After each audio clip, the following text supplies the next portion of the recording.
There are great games, and then there are classics. Games so forward-thinking and complete that they shape entire corners of our industry. In Resident Evil 4's case, every third-person game since has worn its love for Capcom's masterpiece on their over-the-shoulder sleeves. Remaking a game that remade its own genre is nothing less than trying to capture lightning in a bottle one more time. Capcom almost managed it, and for the longest time, you'll think they did. One difference you'll notice almost immediately is that running away is not quite the god-tier strategy it once was. These Ganados don't just run after you, but will catch you and will inflict grievous damage.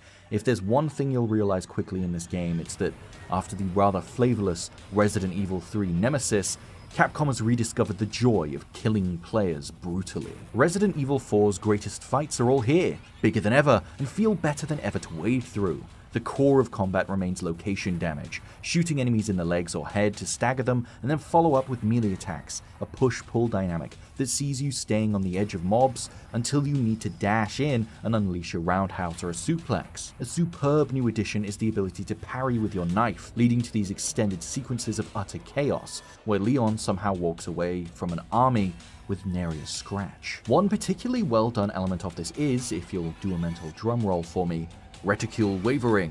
I know. It doesn't seem like much, but the original game incorporated the idea that Leon's aim would always be slightly wobbly, and the remake takes that idea and runs with it.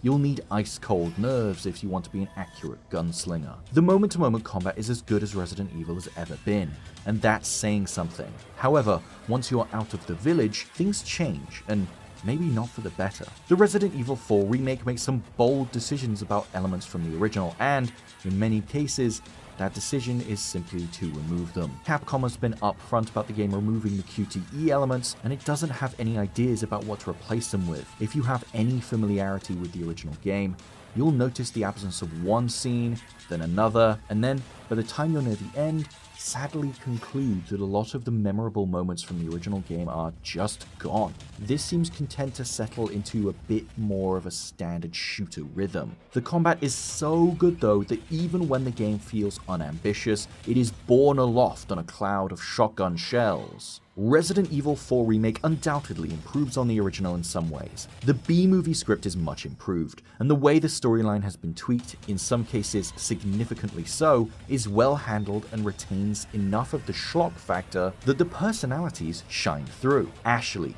doomed to be forever the damsel in distress, is now a much more forthright and capable companion, while Luis's reinvention retains the roguish charm and sands off his more leery side. There is an argument to be made that this smoothing out of the uneven edges of the original and making it a more straightforward experience takes away some of the charm, but when it surprises me by redoing some of the surprises of the original in new ways, I find it hard to be too mad, even if it doesn't feel as surprising as the original did in some of those same moments. If Resident Evil 4 Remake was an original, standalone title, it would be an outstanding game, and anyone who plays it will have a good time. Unless you choose hardcore difficulty, which really is brutal. I started on it and had to just start the game over again when I got to a certain point. However, this is not a standalone game. It is a remake of one of the best games ever made and a cornerstone of the last 2 decades of evolution in my favorite genre, survival horror. While it does a great job giving you wide areas to explore sometimes, other times it feels too comfortable settling into a groove that it doesn't seem especially interested in breaking free of. Much of this is forgotten though, when in the utter maelstrom of battle you're surviving by the skin of your teeth and blasting through a sea of limbs and teeth with knife-edge parries and outrageous firepower. But outside of this exquisite action core, Resident Evil 4 Remake is a great third-person action game that, sadly, takes too much inspiration from what followed rather than what started it in the first place. This time, it has to be different.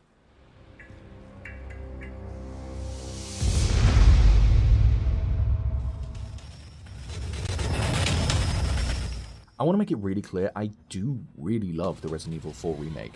The score on this is the score from the web review that you can find on pcgamer.com. And I actually think I disagree with that score, but I have to put it on. That's just my job. the score, I'd probably give it a 90, maybe higher. I think this is an outstanding game. It's just really marred by being a remake of Resident Evil 4. Who knows, maybe my bias for survival horror is showing a bit here, but that's just how I feel.